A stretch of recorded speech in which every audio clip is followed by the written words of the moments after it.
Hello dear student. तो आज जो है कि हम लोग देखने वाले हैं नर्वस सिस्टम का हिस्टोलॉजी के बारे में। और नर्वस सिस्टम जो है कि आपका मेन कंट्रोलिंग सिस्टम है पूरे सिस्टम का, और ये कंट्रोल करता है पूरे बॉडी को, चाहे वो वॉलेंट्री फंक्शंस हो, इनवॉलेंट्री फंक्शंस हो। सो आज जो है हम लोग हिस्टोलॉजी ऑफ नर्वस सिस्टम को देखने वाले हैं। ये एक सिंपल सा डायग्राम है जो एक न्यूरॉन्स का है, यानी कि जो आपका नर्वस सिस्टम का जो प्रिंसिपल सेल है उसका ये एक स्ट्रक्चर है। So basically nervous system are made up by two type of cells. Nervous system is the made up by two type of cells. First जो टाइप है सेल्स का वो है आपका नर्व सेल। नर्व सेल या इसी को हम लोग दूसरे नाम से जानते हैं neurons. So other name of nerve cell is called neurons and second group of cells is called neuroglia. Neuroglia cells. Every organ are made up by two type of cells according to the functional principle. First cells, which are the main functioning cells of any organ, called parenchymal cells. So nerve cells are also called parenchymal cells. Parenchymal cells. It is the main cell. And second is neuroglial cells. It is also called supporting cells.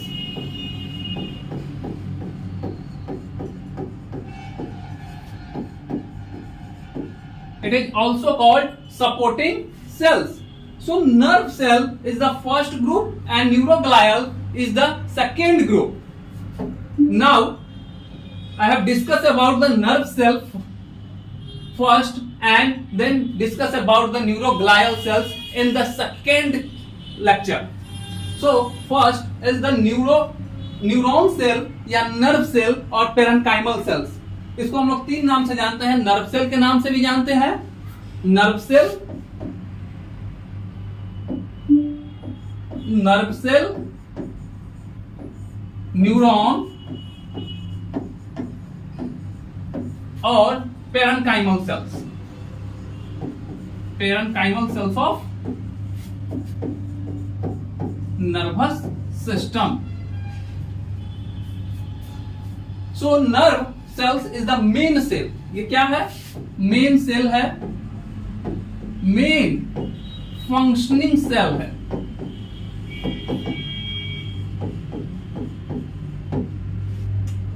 Neuron is the basic fundamental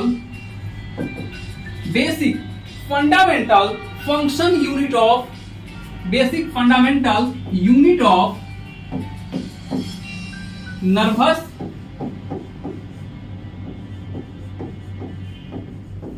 system.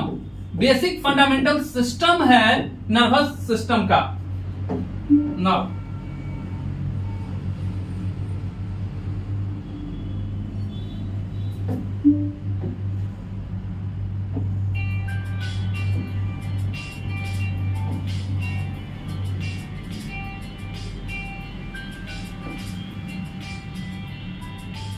अब हम थोड़ा सा neurons के diagram पर ध्यान देंगे कि neurons जो है एक्चुअली दिखता कैसा है, उसका शेप कैसा होता है, उसका स्ट्रक्चर कैसा होता है न्यूरॉन्स का। तो कहता है कि न्यूरॉन्स जो है बना होता है तीन पार्ट से। न्यूरॉन्स को या तो हम लोग डिवाइड करेंगे तीन पार्ट में। न्यूरॉन जो है वो डिवाइड होते हैं तीन पार्ट में। पहला को कहते हैं एक्सॉन्स, डेंड्राइट्स और तीसरा को कहते हैं सेल बॉडी। ठीक है। तो यहां पर ये जो डायग्राम है, ये जो स्ट्रक्चर हम लोग देख रहे हैं न्यूरॉन्स का, बेसिकली न्यूरॉन्स का ये स्ट्रक्चर, यानी कि यहां से वाले हिस्से को, ये वाले हिस्से से लेकर और ये पूरे हिस्से को हम लोग क्या कहते हैं, ये जो रेड कलर से जो हम लिख रहे हैं इसको कहते हैं एक्सॉन। ये पूरे को कहेंगे हम लोग एक्सॉन्स। दूसरा जो हमारा आता है ये वाला हिस्सा, यानी कि ये जो हिस्से हैं जिसको हम लोग ब्लैक कलर से टिक कर रहे हैं, इसको कहते हैं हम लोग सेल बॉडी। क्या कहते हैं, सेल बॉडी। और इसी का दूसरा नाम है सोमा, सोमा। और तीसरा जो आपका आता है, इसको हम लोग येलो कलर से दिखाए हैं डायग्राम में, इसको हम लोग कहते हैं डेंड्राइट्स, डेंड्राइट्स, यानी कि ये वाला जो है ये डेंड्राइट्स है। येलो कलर से जो रिप्रेजेंट करते हैं वो है डेंड्राइट्स। उसके बाद इसमें जो हम देखते हैं, जैसे कि एक न्यूरॉन्स के अंदर क्या क्या चीज प्रेजेंट होता है, तो एक न्यूरॉन्स के अंदर कहता है वो सारे चीज प्रेजेंट होता है जो एक दूसरे नॉर्मल सेल्स में प्रेजेंट होते हैं। लाइक ठीक उसी तरह से जैसे माइटोकॉन्ड्रिया, आपका माइटोकॉन्ड्रिया प्रेजेंट रहेगा, उसमें रफ एंडोप्लाज्मिक रेटिकुलम, उसके बाद निजल्स बॉडी, राइबोसोम्स, लाइसोसोम्स, ठीक है।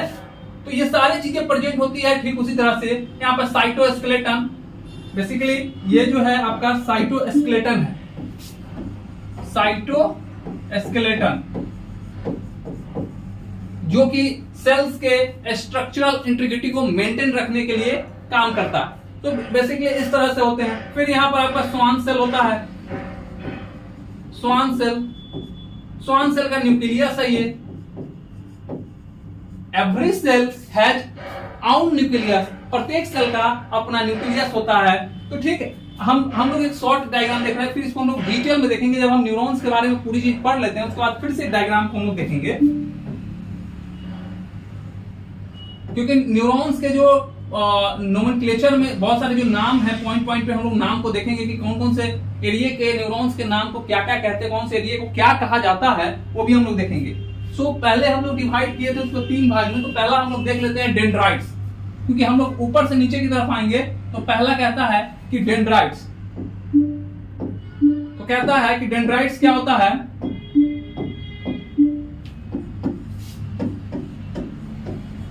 डेंड्राइट्स, डेंड्राइट्स होता क्या है, तो डेंड्राइट्स आर द,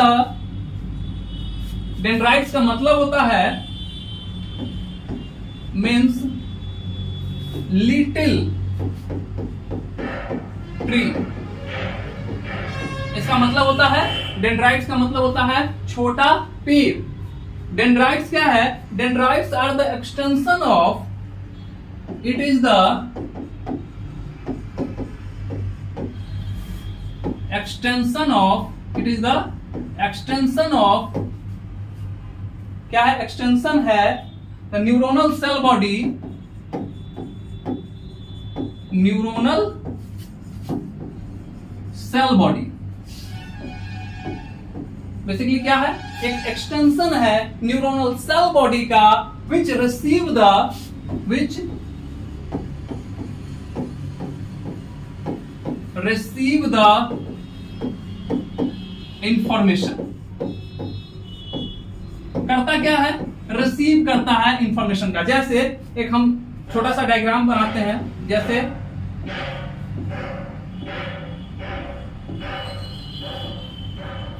तो ये जो एक्सटेंशन इसका जा रहा है, ये क्या है, ये जो छोटे छोटे एक्सटेंशन हम बना रहे हैं ये क्या है, तो यही कहता है कि डेंड्राइट्स है। यही क्या है, आपका डेंड्राइट्स है, यानी कि extensions of neuronal cell body. ये तो सेल बॉडी है, इसके बीच में न्यूक्लियस आपका है, इसमें माइटोकॉन्ड्रिया है, रफ एंडोप्लाज्मिक रेटिकुलम है, निजल्स बॉडी है, लाइसोसोम्स है, राइबोसोम्स है, प्रोटीन सिंथेसिस करने की फैक्ट्री है। तो कहता है कि डेंड्राइट्स क्या है, बेसिकली एक्सटेंशन है, extension of neuronal cell body. Neuronal cell body के एक्सटेंशन पार्ट को हम लोग डेंड्राइट्स कहते हैं, और वन सेंट्रल प्रोसेस को हम लोग एक्सॉन्स कहते हैं। तो हम एक्सॉन्स के बारे में आगे फर्दर देखेंगे। दूसरा जो पहला तो काम किया कि यह रिसीव करता है इंफॉर्मेशन, एक काम तो यह किया। दूसरा काम जो है डेंड्राइट्स का, जो दूसरा काम है वो है, दूसरा काम क्या है डेंड्राइट्स का? Increase the surface area to receive maximum information from the other neurons. दूसरा काम क्या है? इंक्रीज द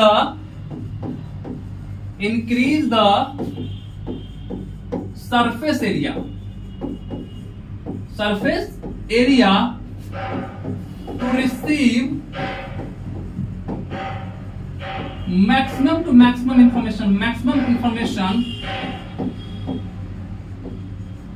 maximum information और communicate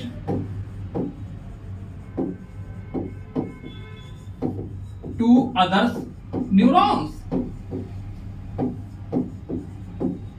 यानी कि बहुत सारे जो न्यूरॉन्स है उसे कम्युनिकेट करने के लिए इसे अपना सरफेस एरिया बढ़ाना होता है, इसलिए अपना एक एक्सटेंशंस को, प्रोसेस को बढ़ाकर सरफेस एरिया बढ़ा लेता है। तो दो काम इसने किया, पहला रिसीव करने के लिए इंफॉर्मेशन को, और दूसरा करता है अपना सरफेस एरिया बढ़ाए ताकि मैक्सिमम से मैक्सिमम सेल से कम्युनिकेट कर सके एक साथ। इसको एक हम चीज और कहते हैं sensory part of neurons. Neurons का ये कौन सा पार्ट है? सेंसरी पार्ट है, sensory part of neurons, sensory part of neurons.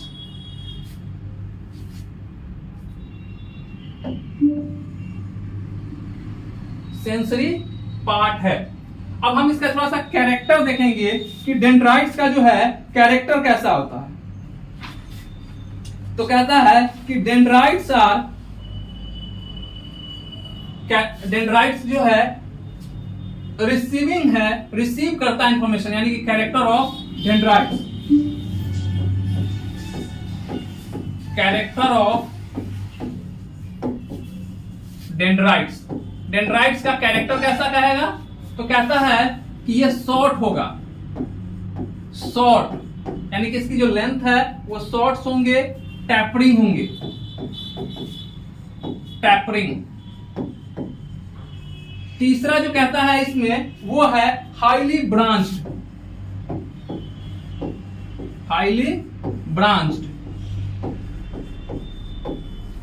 Number कहता है number of dendrites, number of dendrites are not fixed, are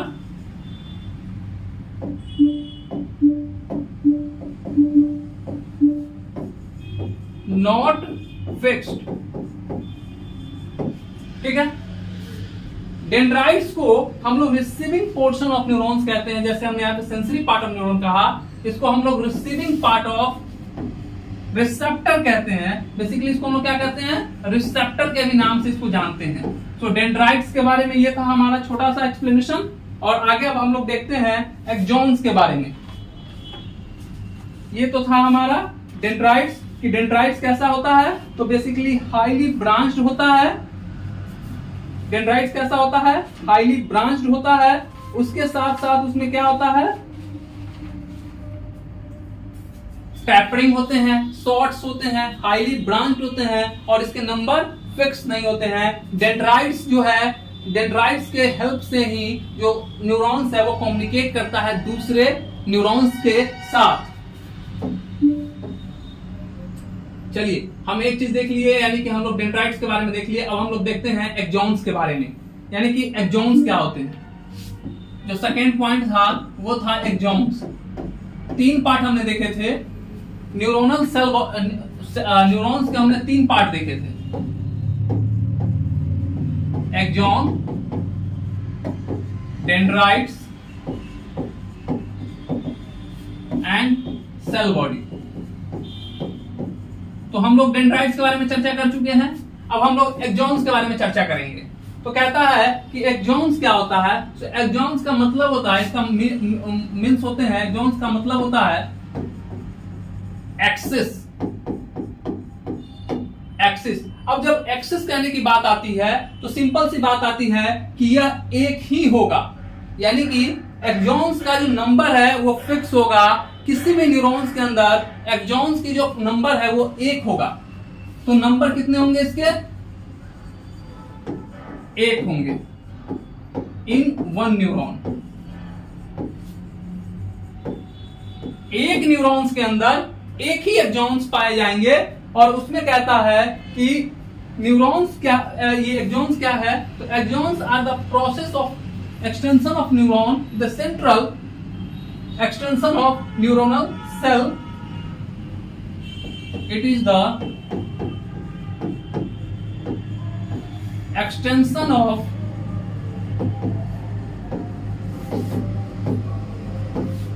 neuronal cell body which take the information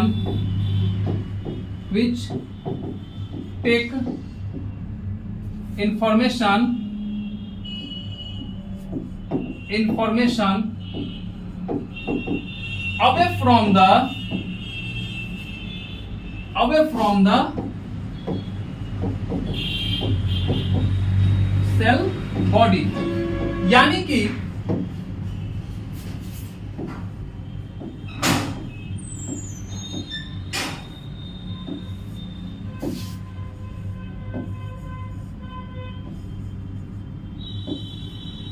ये हमारा डेंड्राइट्स था,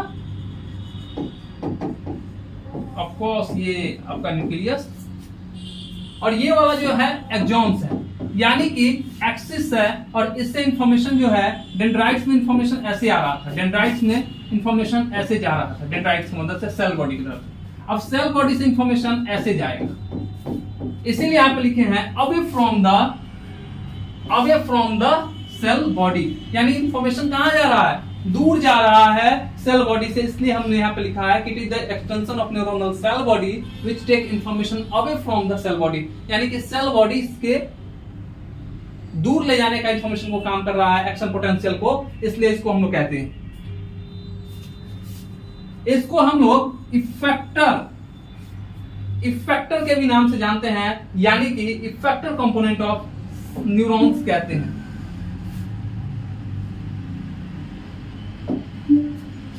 effector component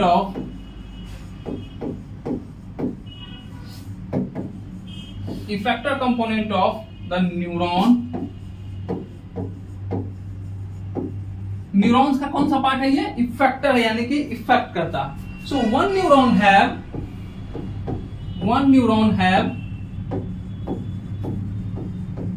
only one axon, but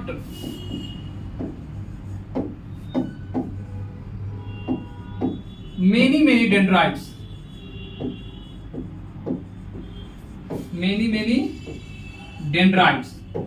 तो इसमें dendrites की संख्या क्या है? बहुत है। उसके आगे हम लोग देखते हैं कि न्यूरॉन्स के जो एक्सॉन्स हैं, एक्सॉन्स के अंदर जैसे एक्सोप्लाज्म होते हैं, यानी कि एक्सॉन्स का जो साइटोप्लाज्म है उसको हम लोग एक्सोप्लाज्म कहते हैं। ठीक, तो न्यूरॉन्स जो है बेसिकली मेन सेल है नर्वस सिस्टम का, और इसका भी थोड़ा सा हम कैरेक्टर देखेंगे। कैरेक्टर कहता है कि कैरेक्टर में क्या आता है, तो ये लॉन्ग होगा as compare to dendrites are short. Long होगा, सिलिंड्रिकल होगा, लॉन्ग सिलिंड्रिकल। तीसरा कहता है थिन, यानी कि पतला होगा, वो हाईली ब्रांच्ड था।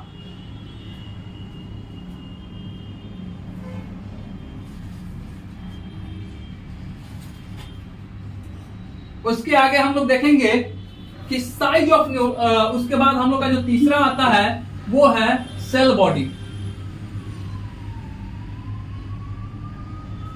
हम लोग जो तीसरा बच गया पॉइंट जिसको हम लोग तीसरा पार्ट जो है न्यूरॉन्स का, इसको हम लोग कहते हैं सेल बॉडी। सेल बॉडी, या इसी को हम लोग दूसरे नाम से भी जानते हैं, जिसको हम लोग कहते हैं सोमा। क्या कहते हैं? सोमा। सोमा का मतलब बॉडी और पेरिकैरियोन्स, सेल बॉडी, सोमा या पेरी का मतलब अराउंड, कैरियन, कैरियन। तो इसको हम लोग 3 नाम दे दिए। एक नाम तो सेल बॉडी था, सोमा था और पेरिकैरियोन्स था। तो कहता है कि ये क्या है? Basically the central part, it is the most important part of the neurons which control the dendrites, axons and all the function of nervous system. So cell body contain, अब सेल बॉडी के content क्या है? Content of cell body, cell body के content क्या क्या होंगे? तो कहता है कि पहला जो कंटेंट आता है उसका वो है nucleus. Of course nucleus is the controlling centre of the cells. Nucleus क्या है? कंट्रोलिंग सेंटर है किसी भी सेल्स का। उसके साथ न्यूक्लियस के साथ साथ आपको क्या मिलेंगे? ऑर्गेनेल्स मिलेंगे, ऑर्गेनेल्स। उसके साथ आपको साइटोप्लाज्म, जैसा कि हर सेल में होता है, ठीक यहां भी होगा। तो कहता है कि ऑर्गेनेल्स में कौन कौन से ऑर्गेनेल्स होंगे? तो कहता है पहला तो आपका माइटोकॉन्ड्रिया प्रेजेंट रहेगा। माइटोकॉन्ड्रिया, जिसको पावर हाउस ऑफ सेल्स के नाम से जानते हैं, जो कि जहां पर खाना को पकाया जाता है, यानी कि घर का जैसे हम लोग पावर हाउस कहते हैं, उसी तरह से यहां है सेल्स का पावर हाउस ऑफ सेल कहते हैं, जिसमें कि ग्लूकोज टूटकर एटीपी का सिंथेसिस करता है और उस एटीपी से जो है कि पूरे बॉडी, जो पूरे सेल्स हैं, उसकी मेटाबॉलिक फंक्शन होते हैं। तो इसलिए पहला माइटोकॉन्ड्रिया उसमें प्रेजेंट रहेगा। दूसरा कहता है लाइसोसोम्स, लाइसोसोम्स। तीसरा कहता है Golgi complex, Golgi complex. Free ribosomes, free ribosomes and rough endoplasmic reticulum, rough endoplasmic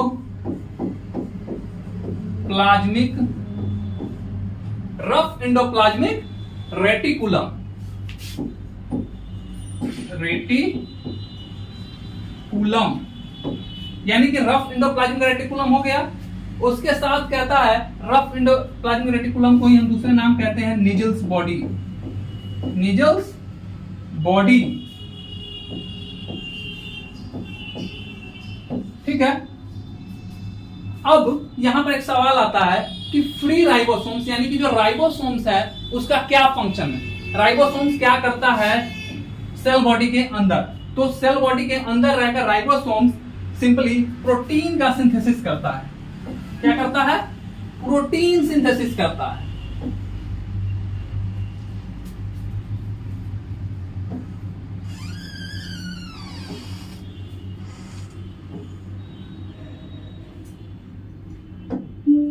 ये क्या करेगा?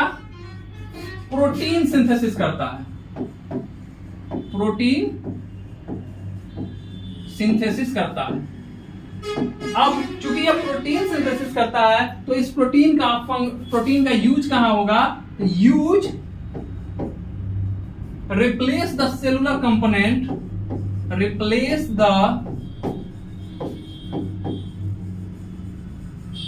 Cellular component.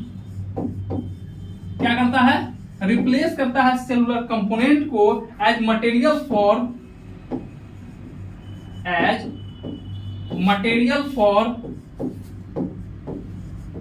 Growth and development, growth and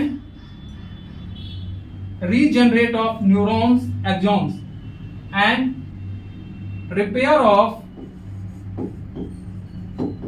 repair of damaged axons. जो एक्सॉन्स हैं वो डैमेज हो गए हैं, उसको रिपेयर करने के लिए, उस एक्सॉन्स को रिपेयर करने के लिए डैमेज को ये जो है कि प्रोटीन का सिंथेसिस करता है और इस प्रोटीन से इसका फंक्शन होता है। उसके आगे इसमें और क्या हमको रहता है, तो कहता है कि सेल्स की इंटीग्रिटी को मेंटेन रखने के लिए, सेल्स की इंटीग्रिटी को मेंटेन रखने के लिए इसमें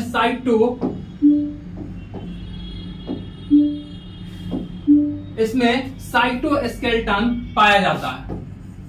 साइटोस्केलेटन प्लस न्यूरोफिब्रिल्स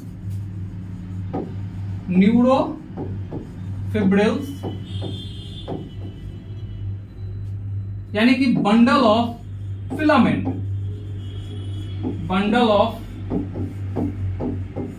फिलामेंट्स। अब ये साइटोस्केलेटन करता क्या है, ये साइटोस्केलेटन है, ये पूरे का फंक्शन क्या है, करता क्या है, तो सेल के सपोर्ट में काम करता है। Cell support and shape maintain, यानी कि जो न्यूरॉन है उसका शेप को मेंटेन कैसे रखा जाए, उसके लिए नेचर ने प्रोवाइड किया है उसे साइटोस्केलेटन, न्यूरोफिब्रिल्स, और इस दोनों के हेल्प से ये जो है अपना सेल का इंटीग्रिटी को मेंटेन रखता है, सेलुलर आर्किटेक्चर को मेंटेन रखने में कारगर रहता है, मेंटेन कर पाता है। तो ये था हमारा न्यूरॉन्स। अब हम लोग थोड़ा सा देखते हैं कि न्यूरॉन्स के अलग अलग हिस्से को कहते क्या है। तो न्यूरॉन्स के अलग अलग हिस्से को हम लोग क्या कहते हैं, तो हम लोग उसको देखेंगे। उसके लिए हमें फिर से पुराने वाले डायग्राम को देखना होगा न्यूरॉन्स की, क्योंकि अब हम लोग न्यूरॉन्स के सारे चीजों को बारे में जान गए हैं। तो अब ये कहां कहां पर है और उसका क्या क्या नाम है उसको हम लोग देखेंगे।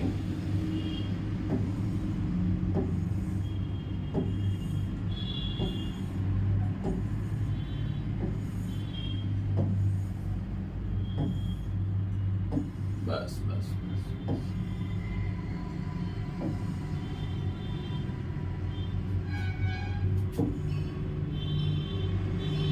अब थोड़ा सा हम लोग को इस डायग्राम को अच्छे से समझना है, क्योंकि हमने एक्सॉन्स के बारे में, डेंड्राइट्स के बारे में, सेल बॉडी के बारे में हम लोगों ने अच्छे से पढ़ लिया है। तो कहता है कि आप इस डायग्राम को देखिए, जहां पर आपको येलो कलर दिख रहे हैं, ये जितने येलो कलर हैं, ये छोटे छोटे जो एक्सटेंशंस हैं सेल बॉडी को, जिसको हमने डेंड्राइट्स का डेफिनेशन बताया कि डेंड्राइट का डेफिनेशन क्या होता है, extensions of neuronal cell body which receive the information from the other neurons। तो रिसीव कर रहा है इंफॉर्मेशन, यानी इसीलिए हमने इसको ब्लैक से दिखाया है। ये ब्लैक वाला जितने आप एरो देख रहे हैं वो क्या है, इंफॉर्मेशन को ले जाने के लिए है, सेल बॉडी की तरफ इंफॉर्मेशन जा रहा है। ये यानी कि ये हो गया डेंड्राइट्स, ये वाला हिस्सा आपका डेंड्राइट्स हो गया। दूसरा जो आता है इसमें वो है न्यूक्लियस। अब ठीक हर सेल की तरह न्यूरॉन्स के अंदर भी न्यूक्लियस है, जो कि सेल बॉडी का पार्ट था। तो यहां पर ये वाला जो हिस्सा है, जिसको हम लोग ये इसको क्या कहेंगे, न्यूक्लियस। क्या कहेंगे, न्यूक्लियस।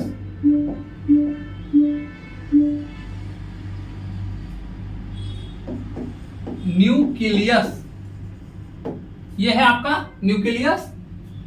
उसके बाद आपका जो न्यूक्लियस के बाद आता है वो है ये जो छोटे छोटे जो ब्राउन कलर से हमने इसको दिखाया है, पिंक कलर से, ये है आपका Nissl's body, Nissl's body, of course Nissl's body. उसके बाद यहां पर आप देख रहे होंगे ये वाला जो है वो है आपका mitochondria, mitochondria, rough endoplasmic reticulum, rough endoplasmic rough endoplasmic. उसके बाद यहां पर ये जो ब्लू लाइंस हैं, ये ब्लू जो लाइंस हैं ये है आपका साइटोस्केलेटन, साइटोस्केलेटन, ठीक है। तो ये जितने भी ब्लू लाइंस हैं, जितने भी लाइन दिए गए हैं वो सब क्या है, साइटोस्केलेटन है, यानी कि सेल की इंटीग्रिटी को मेंटेन रखने के लिए काम करते हैं। और यहां से ये पूरा जो है एक्सॉन का पार्ट है, ये जो रेड कलर से जहां तक मार्किंग की गई है, ऑफ कोर्स यहां से लेकर और यहां तक की जितने भी एरिया हैं वो सारे एरिया एक्सॉन्स के पार्ट हैं। अब एक्सॉन्स के अंदर क्या क्या होता है हम वो देखेंगे। तो एक्सॉन्स के दो एक्सॉन्स के यानी कि एक्सॉन्स जो है कि एक बल्ज लाइक अपीयरेंस डेवलप करता है, और इसी को हम लोग कहते हैं, ये बल्ज लाइक अपीयरेंस को हम लोग कहते हैं नोड ऑफ, इसको हम लोग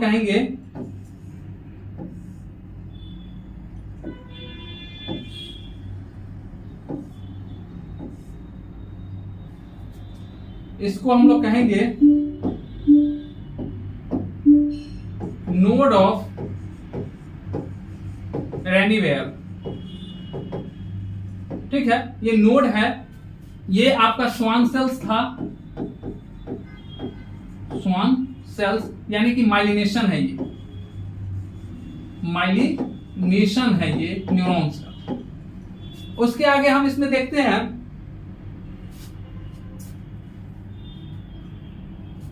ये जो है एक्सॉन टर्मिनल्स है, क्या है, एक्सॉन टर्मिनल्स। ये है सिनेप्टिक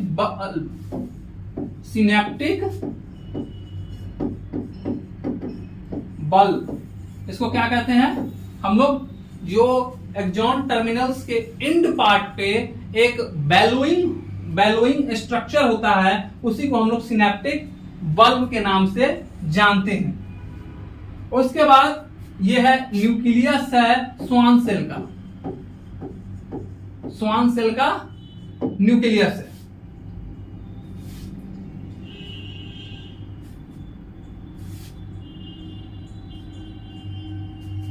तो ये था हमारा न्यूरोनल स्ट्रक्चर और न्यूरॉन्स के पार्ट्स, न्यूरॉन्स के कंपोनेंट्स, कौन कौन से न्यूरॉन्स के पार्ट को क्या कहते हैं, न्यूरॉन्स को कितने भाग में डिवाइड करते हैं। तो कहता है कि न्यूरॉन्स को हम लोगों ने 3 भाग में डिवाइड किया था, dendrites, axon and cell body. अब हम लोग आगे चलते हैं क्लासिफिकेशन ऑफ न्यूरॉन्स। बेसिकली अब जो है न्यूरॉन्स के क्लासिफिकेशन की बात करते हैं। सो न्यूरॉन्स का क्लासिफिकेशन जो है वो कुछ तरीकों से हम लोग करेंगे, जैसे मॉर्फोलॉजिकल क्लासिफिकेशन है, फंक्शनल क्लासिफिकेशन है, न्यूरोट्रांसमीटर रिलीज क्लासिफिकेशन है कि किस टाइप का न्यूरॉन्स किस तरह के न्यूरोट्रांसमीटर का रिलीज करता है। जैसे कोलिनर्जिक न्यूरॉन्स हैं, डोपामिनर्जिक न्यूरॉन्स हैं। तो अलग अलग न्यूरॉन्स जैसे यूनिपोलर न्यूरॉन्स हैं, बाइपोलर न्यूरॉन्स हैं, मल्टीपोलर न्यूरॉन्स हैं, स्यूडोपोलर न्यूरॉन्स हैं। तो हम लोग बेसिकली इसका क्लासिफिकेशन देख लेंगे कि कैसे कैसे न्यूरॉन्स का हम लोग क्लासिफिकेशन करते हैं, किस बेस पर करते हैं, उस चीज को हमें देखना है।